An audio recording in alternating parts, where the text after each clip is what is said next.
আসসালামু আলাইকুম। প্রিভিয়াস লেকচারে এই স্লাইডটা নিয়ে কথা বলেছিলাম। আজকের থেকে যে সার্চ ইঞ্জিনগুলো সবচেয়ে বেশি গুরুত্বপূর্ণ এগুলো প্র্যাকটিক্যালি দেখাবো কি করে আপনি গুগল স্কলার ইউজ করে রিসার্চ পেপার খুঁজে বের করতে পারবেন।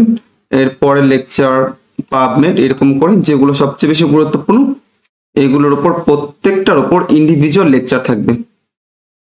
তাই আজকে দেখাবো গুগল স্কলার ইউজ করে কিভাবে আপনি আপনার যে আর্টিকেল আছে বা আপনার রিলেটেড বা রিলেভেন্ট রিসার্চ পেপার আছে এগুলো খুঁজে বের করবেন। সেজন্য আপনাদেরকে যেতে হবে গুগলে, এখানে যাবেন, তারপর লিখবেন গুগল স্কলার, এরপর গুগল স্কলারে যাবেন। অর্থাৎ গুগল আর গুগল স্কলারের মধ্যে কিন্তু পার্থক্য আছে।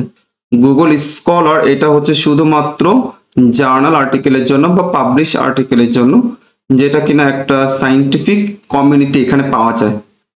অর্থাৎ এই ক্ষেত্রে আপনি কখনো জার্নাল আর্টিকেল ছাড়া অন্য কোনো আর্টিকেল পাবেন না। বাট গুগল এটা হচ্ছে একটা নর্মাল বা জেনারেল একটা সার্চ ইঞ্জিন, এখানে আপনি সবকিছু পাবেন। এখানে জার্নাল আর্টিকেলও পাবেন, এরপর নিউজ পেপার পাবেন, বিভিন্ন ওয়েবসাইট থেকে ইনফরমেশন পাবেন, এরপরও আপনার অনেক কিছু পাবেন। কিন্তু গুগল স্কলার এটা হচ্ছে তারই একটা স্পেশাল সাইট যেখানে শুধুমাত্র জার্নাল আর্টিকেলগুলো আপনি পেয়ে যাবেন। সেই ক্ষেত্রে আমরা যখন নাকি কোনো কিছু দরকার হবে সরাসরি গুগল স্কলার এসে সার্চ করব। এখন আপনি যে বিষয়টার উপর রিসার্চ করতে চান ওই রিলেটেড পেপারগুলো আপনি এই জায়গা থেকে খুঁজে বের করবেন, দেখবেন ওই বিষয়ের উপর প্রিভিয়াসলি কোন কোন রিসার্চের কাজ হয়েছে। যেমন আমি একটা টপিক ধরে নিচ্ছি আজকে এই জিনিসটা বোঝানোর জন্য। এটা ইলাজিক অ্যাসিড অ্যালজিমার ডিজিজ, অর্থাৎ ইলাজিক অ্যাসিড কিভাবে অ্যালজিমার ডিজিজটাকে ট্রিটমেন্ট করে এইটারই একটা মানে প্রসেস বা মেকানিজম অফ অ্যাকশন বা মলিকুলার সিগন্যালিং পাথওয়ে বা এই রিলেটেড হচ্ছে ইনফরমেশন আমরা দেখতে চাচ্ছি। অর্থাৎ কোন কোন মেকানিজমের মাধ্যমে ইলাজিক অ্যাসিড এটা অ্যালজিমার ডিজিজটাকে ট্রিটমেন্ট করে। অর্থাৎ যখন আমরা সার্চ করব তখন কিন্তু এরকম অনেকগুলো পেপার চলে আসবে। এখন দেখতে পাচ্ছি এখানে দেয়া আছে প্রায় অনেকগুলো পেপার, প্রায় 13,800 মতো রেজাল্ট এখানে শো করছে। এখানে একটু খেয়াল করে দেখবেন যে অনেক পেপার কিন্তু চলে আসবে যেগুলো অনেক আগের পেপার। যেমন এটা 2021 সাল, এটা তো রিসেন্ট পেপার, যা মানে এখন হচ্ছে 2024 চলছে, তার মানে 2021 এটা রিসেন্ট পেপার। 2018, 2017, 2021, 2021, 2018, 2016 সাল, এটা 2009, এটা অনেক আগের পেপার। এরপর এখানে আপনি যেতে পারবেন 2, 3, 4 এরকম বিভিন্ন পেজে যাবেন, গিয়ে আপনার যে পেপারগুলো সবচেয়ে বেশি রেলিভেন্ট বা যে পেপার আপনি পড়তে চান সেই পেপারটা এটা ওপেন করে কিন্তু পড়তে পারবেন। এটা 2015, এটা 2022, 2021, 2020, এটা 2022। এখন আমরা দেখতে পাচ্ছি এখানে কিন্তু অনেক আগের আর্টিকেল আছে, আবার অনেক পরের আর্টিকেলও কিন্তু আছে। তবে আমরা যখন রিসার্চের কাজ করব বা এরকম পেপার সার্চ করব, আমরা অলওয়েজ ট্রাই করব রিসেন্ট পেপার গুলো নিয়ে কাজ করার জন্য, বা রিসেন্ট পেপার পড়বো আর ওইটা থেকে ইনফরমেশন নিব। রিসেন্ট পেপার বলতে বোঝাচ্ছি যেহেতু এখন 2024 এর মাঝামাঝি, তার মানে 2019, 20, 21, 22, 23 এই পেপারগুলো হচ্ছে রিসেন্ট পেপার। আর 2010 এর আগের যে পেপারগুলো আছে ওগুলো কিন্তু অনেকটা আগের পেপার, প্রায় 15 বছর আগের পেপার। এখন প্রবলেম হয় কি, আমরা যখন অনেক আগের পেপার নিই তখন কিন্তু অনেক ইনফরমেশন এর মধ্যে চেঞ্জ হয়েছে, অনেক কিছু আপডেট হয়েছে। সায়েন্স মানে কি? সায়েন্স মানে তো পরিবর্তনশীল। তার মানে আপনি যদি অনেক আগের পেপার নিয়ে কাজ করেন সেক্ষেত্রে অনেক ধরনের প্রবলেম কিন্তু হতে পারে।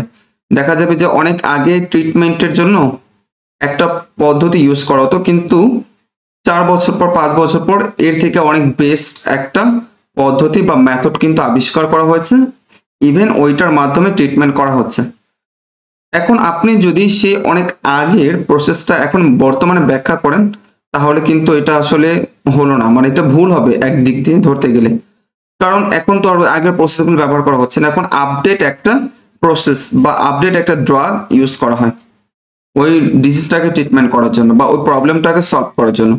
সেজন্য অলওয়েজ আমাদের উচিত রিসেন্ট পেপারগুলো খুঁজে বের করা এখন কথা হচ্ছে এখান থেকে আমরা কিভাবে রিসেন্ট পেপারগুলো খুঁজে বের করব। এখানে তো অনেক পেপার আছে, এর জন্য এই যে দেখেন বাঁ পাশে কাস্টম রেঞ্জ আছে, এখানে যদি ক্লিক করেন এরপর এখানে আপনার রেঞ্জ দিয়ে দিতে পারবেন, অর্থাৎ কত সাল থেকে কত সাল। আপনি যদি চান এখানে 1800 সাল থেকে 1900 সাল, তাহলে 1800 সাল থেকে 1900 সালের মধ্যে যে পেপারগুলো আছে এটা এখানে চলে আসবে। বা আপনি যদি চান 2000 পরের থেকে পেপারগুলি, তাহলে এখানে 2000 এটা লিখে দিবেন যেটা আপনি চান, আর এটা এখানে লিখে দিবেন, অর্থাৎ দুইটা রেঞ্জ আপনি বসিয়ে দিবেন, তাহলে কিন্তু ওই রেঞ্জের মধ্যে থাকা সকল পেপার এখানে চলে আসবে। দ্যাট মিনস এইটার মাধ্যমে আপনি ফিল্টারিং করতে পারেন, আপনি যেটা চান, যে সালের পেপার চান এক্সাক্ট ওই সালের ওই পেপারটা কিন্তু পেতে পারেন। যেমন এখানে দেখতে পাচ্ছি 2015 সালের পেপার আছে, 2022, কিন্তু আমরা চাচ্ছি 2020 থেকে শুরু করে এর পরবর্তী যত পেপার আছে সবগুলো আমরা চাচ্ছি। তার মানে তখন কিন্তু এখানে অনেক রেজাল্ট কমে যাবে, কারণ এখানে যেহেতু এখন পর্যন্ত যত পেপার পাবলিশ হয়েছে সবগুলো এখানে দেওয়া আছে, প্রায় 13,800, কিন্তু আমরা চাচ্ছি শুধুমাত্র 2020 সালের পেপার বা তারপরের পেপার। সেক্ষেত্রে পেপার নাম্বার এই জায়গাতে কমে যাবে, যেহেতু সময় কমে যাবে। জাস্ট আমি একটু দেখাচ্ছি। এখন এই যে 2020 সিলেক্ট করে দিলাম, বা এটা আপনি নিজের মতো করে টাইপ করতে পারেন, কোনো সমস্যা নেই। আর এটা 2024 দিলেও হবে, না দিলেও হবে, কারণ এটা লাস্টেরটা অটোমেটিক আপডেট হয়ে যাবে। যদি আপনি না দেন তাহলে 2020 থেকে শুরু করে পরবর্তীগুলো এখানে চলে আসবে। এখন 2020 থেকে আমরা সার্চ করে দেখবেন, এখন 2020 এর কোনো আগের আর্টিকেল আসবে না। দেখেন এখন কিন্তু আর্টিকেল এখানে কমে গিয়েছে, প্রথম কিন্তু অনেক ছিল, আর এখন মাত্র 7620টা রেজাল্ট এখানে শো করছে। দেখেন এখানে কিন্তু এখন আর আপনি 2020 এর আগের কোনো পেপার পাবেন না, 2020 আর এর পর থেকে পেপার পাবেন। যেমন এটা 2021, 2021, 2021, 2022, 2022, 2024, 2021, 2023। এখন আপনি চাচ্ছেন যে শুধু 2024 সালে যে পেপারগুলো পাবলিশ হয়েছে এই টপিকের উপর জাস্ট আমরা ওগুলো দেখবো, সেটাও কিন্তু আপনি করতে পারবেন। এখানে কাস্টমে যাবেন, গিয়ে এখানে 2024 লিখে দিবেন, আর ডান পাশে লিখতে হয় না, এটা অটোমেটিক আপডেট হয়ে যায়। বা আপনি যদি লিখতে চান লিখতে পারেন, কোনো সমস্যা নেই। এখন দেখবেন পেপারের নাম্বার আরো কমে যাবে, এখানে আছে এখন 7620টা। দেখেন এখন এখানে কিন্তু কমে গেছে, মাত্র হচ্ছে 1140টা পেপার। তার মানে 2024 সালে এই টপিকের ওপর 1140টা পেপার পাবলিশ হয়েছে। এর থেকে বেশি হচ্ছে কিন্তু গুগল স্কলার ইন্ডেক্সিং করা আছে এগুলো। অর্থাৎ এভাবে কিন্তু আপনারা চাইলে আপডেট পেপার খুব ইজিলি খুঁজে বের করতে পারেন। এই জায়গা থেকে হচ্ছে কাস্টম রেঞ্জটাকে সিলেক্ট করে এরপর যে কোনো একটা আর্টিকেল চাইলে আপনি ওপেন করতে পারেন, বা এই জায়গা থেকে ডাউনলোড করতে পারেন। এই যে ওপেন করবেন, ওপেন করে আর্টিকেলটা পড়বেন। দেখতে পাচ্ছি এখানে অ্যাবস্ট্রাক্ট আছে, অ্যাবস্ট্রাক্টের মধ্যে এই যে এটা হচ্ছে ব্যাকগ্রাউন্ড, এরপর হচ্ছে মেথড, এরপর হচ্ছে কনক্লুশন। আমরা কিন্তু যখন দেখিয়েছিলাম কিভাবে আপনি অ্যাবস্ট্রাক্ট লিখবেন তখন এই পয়েন্টগুলো কিন্তু ছিল, মেথড ছিল, কনক্লুশন ছিল, আর এটা হচ্ছে ব্যাকগ্রাউন্ড মূলত, তো এটা কিন্তু ছিল, তারপর অবজেক্টিভ ছিল। এইভাবে আপনারা যদি চান তাহলে যে কোনো ধরনের রিসার্চ আর্টিকেল বা রিসার্চ পেপার কিন্তু খুঁজে বের করতে পারবেন গুগল স্কলার ইউজ করার মাধ্যমে।